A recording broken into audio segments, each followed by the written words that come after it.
So today's topic is going to be a fairly short movement routine, with main intention being closing and opening. And just before we start, as I always like to keep it simple, think about also intention being quality of movement, or maybe better to phrase it, how something feels rather than doing sets and reps, as many sets and reps. Although that aspect of practice has its time and place. But for these practices, and especially the way I design these movements, are primarily aimed towards how something feels. Does this feel okay to me? Obviously, it might feel a little bit different to you, so work with that. But how does this feel? Does it feel nice? Especially now, I want to keep it as honest as possible. So it's relatively early morning here in London, UK. So I feel relatively stiff and tight. So I was designing these movements already just a few minutes earlier, just to see how something feels and how good am I gonna feel afterwards potentially. Okay, so make sure you have a little bit of space. Try to be barefoot. Ideally towards the end, as we're gonna go on the floor. Try not to have yoga mat, just so you can actually have a little bit of non-friction to move, as you're gonna finish with a little bit of floor work. Okay, and if you have some longer sleeves, even better. So let us begin. Okay, so before we start with the actual moving part, we're gonna, as always, bringing some awareness into our bodies and sort of seeing how we feel. What's the baseline for today? So you're gonna stand in these feet slightly wider than your hips, or hips wide. Feet planted firmly, knees soft, arms relaxed. And then just allow yourself to close your eyes. And very slowly, we're gonna do 5 deep, long inhalations in through your nose.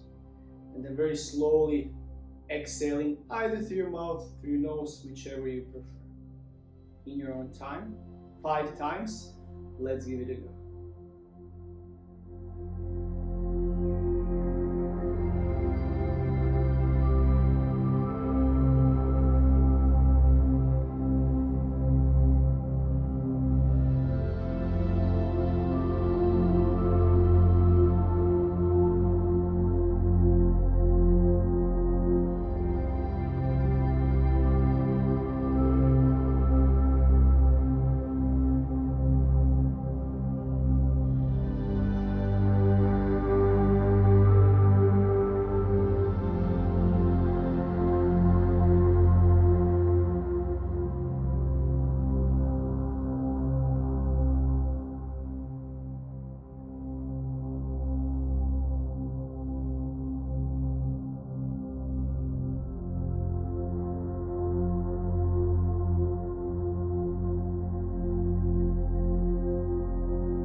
Let us move on. So our next part, or the first moving part, is going to be fairly simple. So I want you to visualize a little child, toddler, or even baby, and think about proportions of their head in relation to their body, and how heavy the head potentially feels. I don't think any of us can probably remember how that felt. Maybe you can. So while staying in this planted position, so we always start with having stable base of support. So make sure, if that means going a little bit wider, that's fine. If it means staying with your hip width, that's fine. Just because we're gonna add some weight shifts, and that weight shift is gonna originate from our head. So the motion is going to be this. So you're gonna moving your head in certain direction, and then allowing the spine to follow. If I wanna lead forwards to the left side with my head being super heavy, my arms are relaxed, I'm folding in that direction. I can soften my knees if necessary, pausing for a second, and then rolling back. And you're gonna try to roll back Now from this folding into extension as much as you want to, as much as you're comfortable, in the same trajectory, the same direction, okay? And then back in the midline, and then again, maybe I'm going sideways, keeping my feet grounded, my body just reacts going in this direction, and then going in the opposite side. So always whichever direction you lead with your head, you're gonna slowly roll your spine, and then you're gonna try to go in the opposite direction. If you feel super tight in your lower back, hamstrings, bend your knees, use your legs a little bit more, okay? I'm gonna spend some time here, keeping it relaxed. Any direction, forwards, backwards, sideways, other side, and so on. Let's give it a go.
Coffee first. So our next part, we're going to focus, while still staying grounded, we're going to focus on a little bit more arm motion. So the previous movement with the head leading was very satisfying, especially for the spine, especially in the morning, I would say, noticing all those tight areas, how they're slowly releasing, not pushing anything too hard. So same intention we're going to try to use for our arms, and we're going to revisit, we did it on one of the earlier routines last year, accordion arms. Okay, so if you don't know what accordion is, it's a musical instrument. I don't know how to explain it in English actually properly. So basically, you probably saw it at some point. It looks something like this. It's played like this, using the air, expansion and compression. So closing and then open, okay? So the main intention here, while staying again grounded, roots going into the floor with our feet, we're gonna start with arms. And think about the intention rather than, although you are gonna have a little bit of tension with your shoulders as you're starting to expand, try not to be super robotic, okay? And even if we start fairly linearly, as I'm just going to demonstrate, so for example, standing here, opening and then closing, opening and closing. You can already see there are so many ways, rather than just going here or wider, as you're really opening your chest, squeezing your shoulder blades. You can also go from one side to other side. You can go in diagonal, then you can start rotating, Okay, maybe add a little bit of weight, shift towards one leg. Opening here, being higher, but doing maybe small opening and so on. Okay, so take your time, keep your arms engaged, but maybe it sounds counterintuitive, also fairly relaxed. Okay, so what's the most efficient way you can do this? Okay, so prepare, start small, gradually build up. Let us go.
Let's move on. Okay, so our next pattern is going to be wide squat, or let's call it horse stance.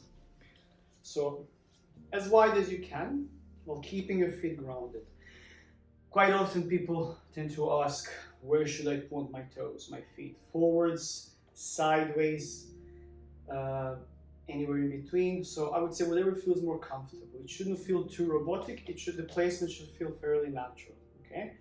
And depending on your flexibility, as this is not very heavy flexibility focus session, although you might gain some flexibility from this, think about self-regulate in terms of how low you go with the hips, how low you go with the hips.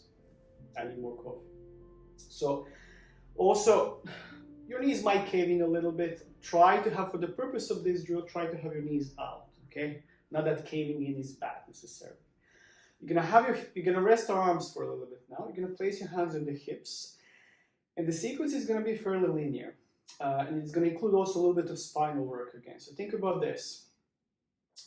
You're gonna go down as your head is sort of falling down, sort of leading with the hips, chest, then head comes back the last. Okay, down tucking your chin to the chest.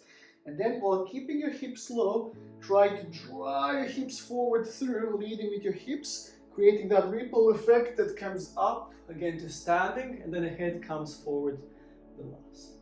So keeping the wide position, driving your hips forward, Be very mindful of this. It can feel a little bit intense as engaging your glutes, driving your hips forward in extension. So one more time.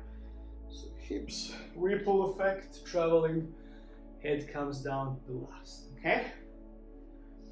Prepare, focus on your breath. Forgot to mention with all these motions that we did so far and that we're gonna do, this class, other classes, always try to connect it to your breath. And notice, on purpose, I'm not trying to say you should breathe like this, you should breathe like that. Find whichever way works for you, okay? So let's give it a go.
I don't know about you, but this hip stuff felt super nice.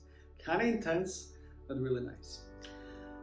So for our next task, we're slowly coming towards the end. We just have one or two more drills. You're gonna come closer to the floor. So as I mentioned at the beginning of the session, you wanna make sure you have a little bit of space, not crazy amount of space, and ideally floor that allows you some less friction. Okay, you can be barefoot, you can be in your socks, as long as you sort of can move fairly smoothly. Okay, coffee first. Place this in the safe distance. We don't want accidents. Okay, so here you're gonna lie down on the floor, keeping your arms relaxed, keeping your knees bent. And what we're gonna do first, without actually starting with our task, just think about bringing some awareness into your pelvis. Okay, so notice the movement of pelvis. You can even hold your pelvis, edge of your pelvis with your hands, and notice, try to go sideways first. So lifting one side, lowering the other one. Maybe even pausing a little bit. So lifting one side, lowering the other one. It's very difficult to film this because everyone is going to be a bit different and it's going to feel differently. It's very subtle motion as well, okay? Just gently mobilizing that SI joint, lower back. A few times sideways. And then you can try to do rolling the pelvis, so posterior tilt or tucking your tailbone, so pressing your lower back gently into the floor. If your bum lifts off the floor, that's fine, and then going in the opposite, arching. So if you have any lower back tenderness or even pain, this is something that can very, very slowly, I would say, be introduced, and just playing gently with this, okay? So arching, rounding, extension, flexion. Nice. So as you did sideways, as you did forwards, backwards, fairly linearly, now we're going to try to add a little bit of three-dimensional movement. Okay, so you can always hold your hands on the pelvis, or you can try to do it without, whichever feels nicer. I like to have some feedback what's happening. And let's just give it a go, moving the pelvis in random directions, maybe even off the floor, if it feels okay, but slowly, not rushing.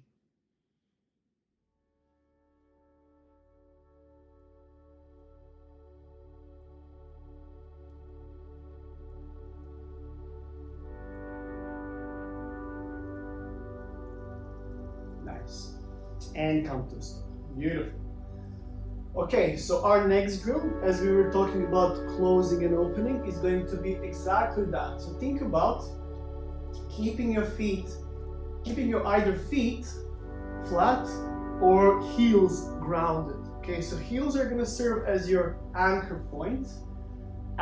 Just think about sticking your butt towards one side, back in the middle, stick your butt to the other side, back in the middle. So that's the intention. So you're gonna sort of spike, okay, while keeping your upper body on the floor.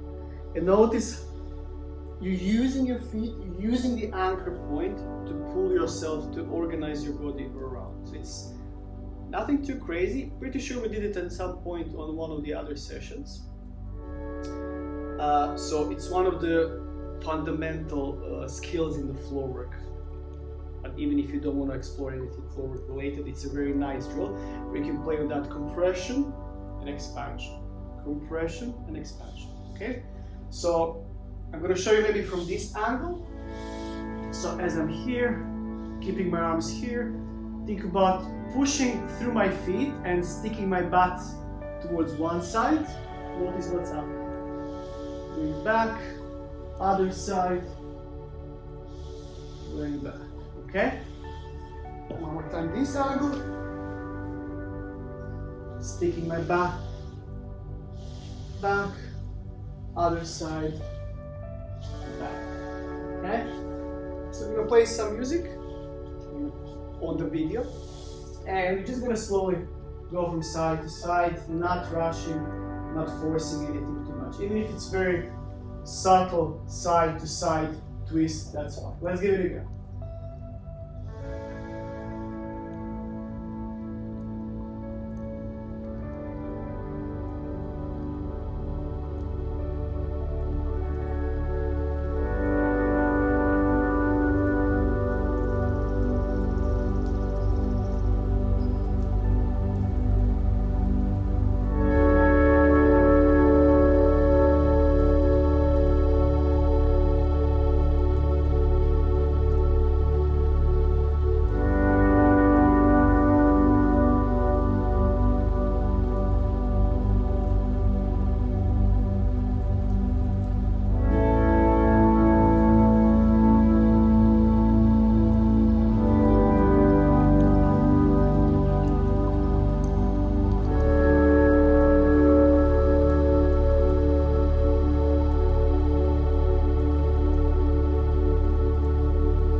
That was really nice. Felt really nice. And yeah, just like that, we're nearly finished. So what I want to invite you to do, as we started with 5 slow inhalations, 5 long exhalations, we're going to do the same, exactly the same thing, but you're going to try to do it while lying on the floor. And think about with each exhalation, any tension, any residual tension that you might be feeling, just allow it to melt away into the floor. Okay, so now we're going to try to straighten our legs, straighten our arms. Any position that feels comfortable. Allow yourself to close your eyes, and we're going to do 5 long inhalations and exhalations before we finish.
And just like that, we finished. So I really hope you enjoyed the session. So I really like where this is going with this short, semi-short movement routines. It's more like invitation to explore and see how something feels, hopefully pleasantly, within certain framework. Okay, because although I'm a big fan of improv work, it can be very overwhelming. You know, if you even using the name dance or dance improv, it can bring some connotation. So think about moving and exploring within certain parameters, okay, within certain frameworks. So I think it's a great way to complement, your regular practice, your strength work. So this, just to make it clear, I don't think this should sort of replace your main movement training, your movement strength training, yoga training, dance training. But I really believe it can be a great addition to it. Okay, or maybe if you have days where you really don't feel like doing much and maybe a little bit of pain and you want something a bit more softer, hopefully this helps. Okay, so yeah, thank you so much again for joining. As always, if you have any ideas, any feedback, comments, please be free to share. I'm really grateful for some of the comments recently. It means a lot, the amount of awesome messages and support you're giving, and also, as always, you can check my website, and if you wish to support this channel, like, subscribe, share, and you can also there's going to be a link in the description. Just a small donation means a lot. Thank you so much. Enjoy the rest of the rainy day here in London, and see you soon. Take care.